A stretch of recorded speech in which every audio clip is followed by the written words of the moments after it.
ఇప్పుడు ఎన్నికలు అయిపోయినాయి కదా, ఇంకా బీఆర్ఎస్లో ఉన్నటువంటి దొంగలు మొత్తం బయట పడతారు. ఇప్పుడు చూడు, నేను చెప్తున్నా కదా, మల్కాజ్గిరి పార్లమెంటు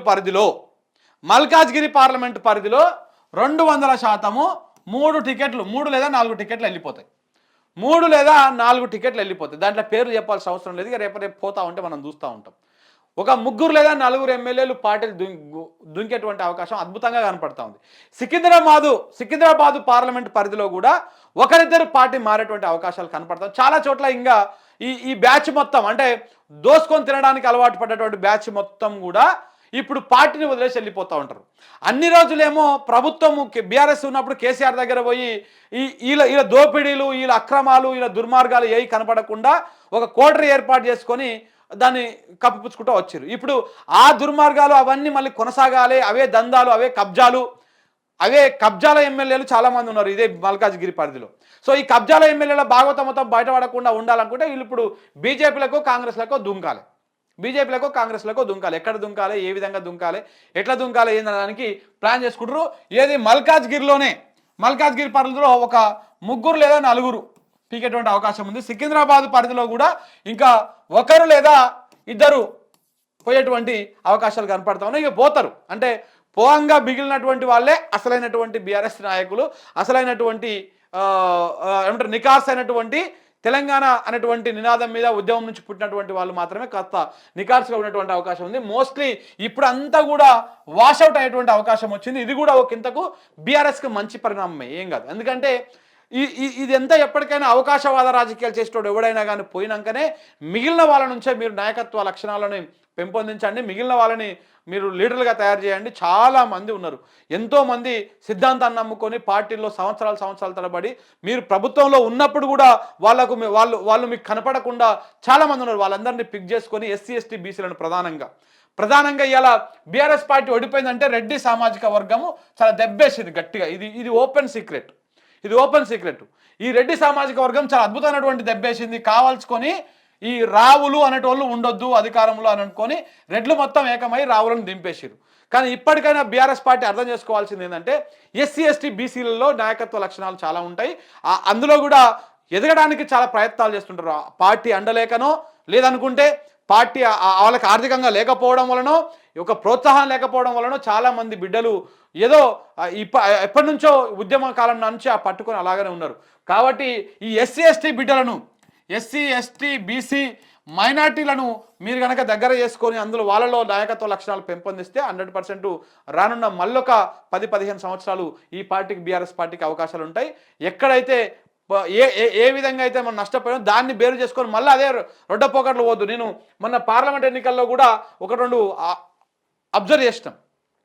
ఇప్పుడు బేసిక్గా ఏం చేసిర్రు, కొన్ని నియోజకవర్గాల్లో ఎమ్మెల్యేలను, బీఆర్ఎస్ పార్టీ ఎమ్మెల్యేలను చాలా దారుణంగా ఓడగొట్టిరు. ఎందుకు ఓడగొట్టిర్రు, దేనికోసం ఓడగొట్టిరు? కేసీఆర్ మీద ప్రేమ లేకనో లేకపోతే కేసీఆర్ మీద కోపంతో ఓడగొట్టలే. ఆ స్థానికంగా ఉన్నటువంటి ఎమ్మెల్యే చాలా దుర్మార్గుడు అయి ఉంటాడు, చాలా నీచంగా కబ్జాలు కావచ్చు లేకపోతే దుర్మార్గమైనటువంటి పనులు చేసిండు కావచ్చు, అంత దాదాగిరి చేసిండు కాబట్టి ఆ ఎమ్మెల్యేను ఆ బీఆర్ఎస్ పార్టీ ఎమ్మెల్యేను మొన్నటి ఎన్నికల్లో దారుణంగా ఓడగొట్టారు. 3rd ప్లేస్లో కూడా పోయారు కొంతమంది ఎమ్మెల్యేలు. మరి మళ్ళీ ఇదే ఎమ్మెల్యేని తీసుకుపోయి అదే నియోజకవర్గానికి ఇన్ఛార్జ్ పెట్టి మళ్ళీ వీళ్ళనే చేస్తా అంటే 100% పార్టీ ముంగలికి పోదు. అంటే బీఆర్ఎస్ పార్టీ ఇంటర్నల్గా జరుగుతున్నటువంటి వ్యవహారాన్ని చెప్పదలుచుకున్నాను నేను. ఒకవేళ కనుక ఈ ఓడిపోయినటువంటి ఎమ్మెల్యేలనే ప్రజల నుంచి చాలా చీత్కారానికి గురయ్యి మొత్తానికే వాడిని పక్కకు పెట్టేసినటువంటి ఎమ్మెల్యేని మళ్ళీ తీసుకొచ్చి మళ్ళీ ప్రజల మీద రుద్దితే ఎందుకు మిమ్మల్ని బిలీవ్ చేస్తారు? మన పార్లమెంట్ ఎన్నికల్లో కూడా గదే జరిగింది. మీరు ఇన్ఛార్జీలుగా ఇచ్చినప్పుడు మళ్ళీ ఎవడైతే తిరస్కారానికి గురయ్యిండో అదే ఎమ్మెల్యే తీసుకుపోయి ఇన్ఛార్జ్ ఇస్తే వాడు ఎందుకు మళ్ళీ ప్రజలు పోయి అడిగితే ఆయన సక్కమైన మనడానికి ఈయనే కదా వెళ్ళింది, ఏదైనా చేసినాడా పని మనకని చెప్పేసి ప్రజలు అనుకుంటారు.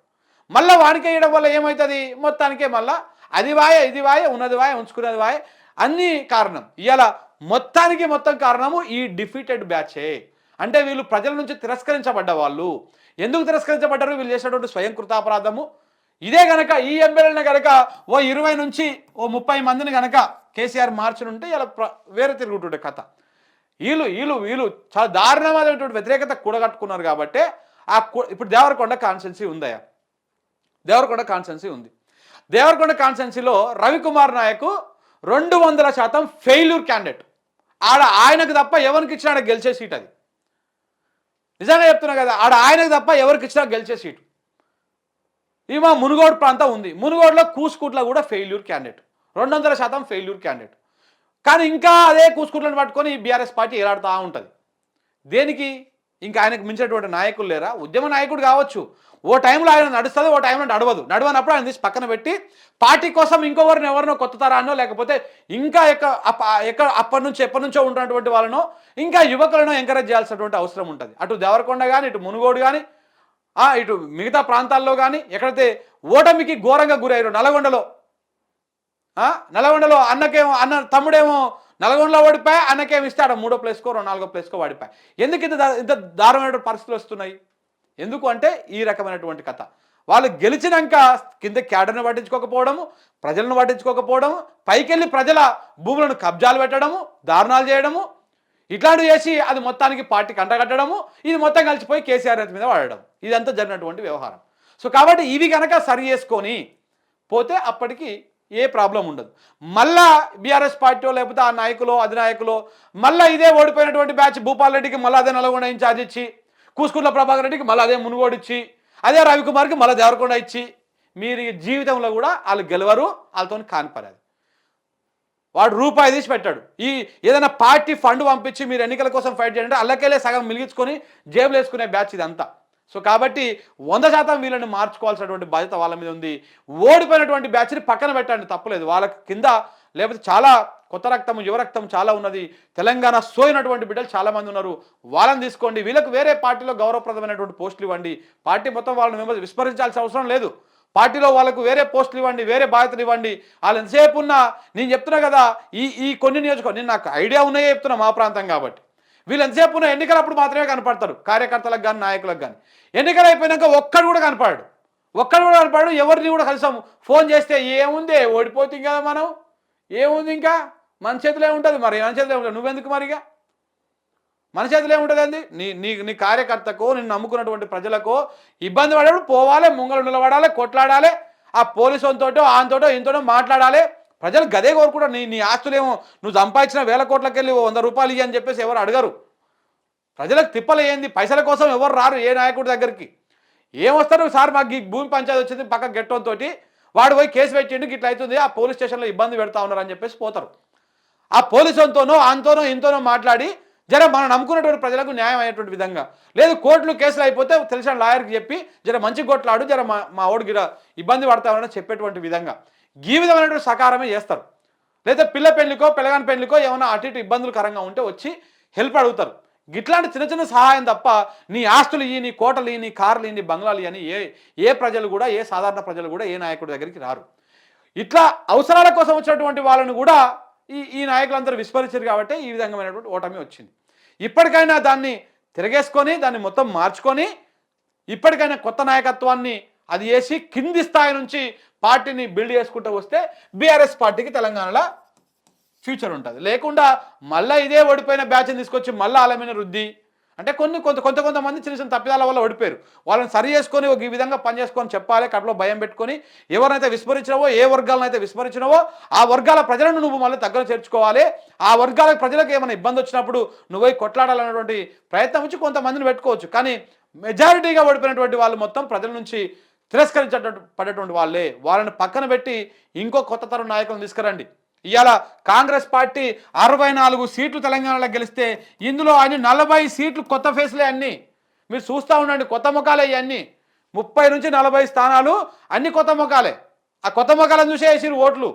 ప్రజలు చాలా రకాలుగా బెండ్ అవుతా ఉన్నారు. అంటే కొంతమంది కొత్త వాళ్ళని చూస్తుర్రు, కొంతమంది అనుభవాన్ని చూస్తుర్రు, కొంతమంది పార్టీని చూస్తున్నారు, కొంతమంది నాయకులను చూస్తూ ఉన్నారు. ఇట్లా రకరకాలుగా అన్ని ఫ్యాక్టర్స్ ఉన్నాయి. మీరు ఇంకా ఒకటే మూస పద్ధతిలో ఆడు మనం మొదటి నుంచి మన వెనకాలనే ఉన్నాడు కాబట్టి ఆనకే ఇద్దాము, ఆడు మొత్తం లోకల్గా చేసేటువంటి దందా దుర్మార్గాలు అవన్నీ మీకు అర్థం కాక మరి ఏమైతే అర్థమవుతలేదు. కానీ ఇట్లా ఆయన మొదటి నుంచి మీ వెనకాల ఉంటే ఆయనకు ఇంకొక పార్టీలో ఇంకొక పోస్ట్ ఇవ్వండి, ఇంకొక ప్రాధాన్యత ఇవ్వండి, ఇంకో విధంగా పార్టీ కోసం వాడుకోండి. కానీ ప్రజల నుంచి తిరస్కరించబడ్డటువంటి నాయకులను మళ్ళా ప్రజల దగ్గరికి పంపించి నీకే ఓట్లు ఇస్తారు పో అంటే వెయ్యరు. ఇంకా అయిపోయింది. కుక్క నిలబడ్డ ఓట్లు వేసేటువంటి రోజులు పోయినాయి.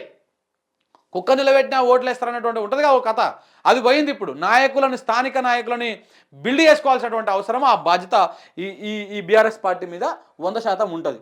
సో కాబట్టి ఈ విధంగా చాలామంది కొంత డిసప్పాయింట్లో ఉంటారు, కొంతమంది ఇదవుతుంటారు. సో కాబట్టి ఈ విధమైనటువంటి ప్రయత్నము బీఆర్ఎస్ పార్టీ చేసుకోవాల్సినటువంటి అవసరం ఉంది. ఈ ఓటములు ఇవన్నీ ఉంటాయి, బేసికల్లీ ఎవరికైనా ఆ బాధ ఉంటుంది, ఓడిపోయినటువంటి బాధ ఉంటుంది, ఇవన్నీ ఉంటాయి. కానీ ఓటమి నుంచి పాఠాలు నేర్చుకోవాలి. ఆ పాఠాలు నేర్చుకొని ప్రజలకు ఎట్లా చేరువ కావాలి, ఏ విధంగా కావాలి. ఇప్పుడు పొద్దుగాలేస్తే బీఆర్ఎస్ పార్టీలో ఒక దరిద్రమైనటువంటి కామెంట్ చేస్తూ ఉంటారు, ప్రజలు వాళ్ళకు ఓట్లేసిరు కదా, ప్రజలు మోసపోయారు. ప్రజలు ఏం మోసపోలే, మనం మూర్ఖత్వంలో ఉంటున్నాం. మనం మనం మనం బయట పడాలి ఫస్ట్. ప్రజలు మోసపోవడం అనేది ఒక వరకే పనిచేస్తుంది. ఆ మోసపోయినటువంటిది ఒక వరకే పనిచేస్తుంది. తర్వాత మనం దాని నుంచి నేర్చుకొని ఆ ప్రజలు తగ్గట్టుగా పోవాలి.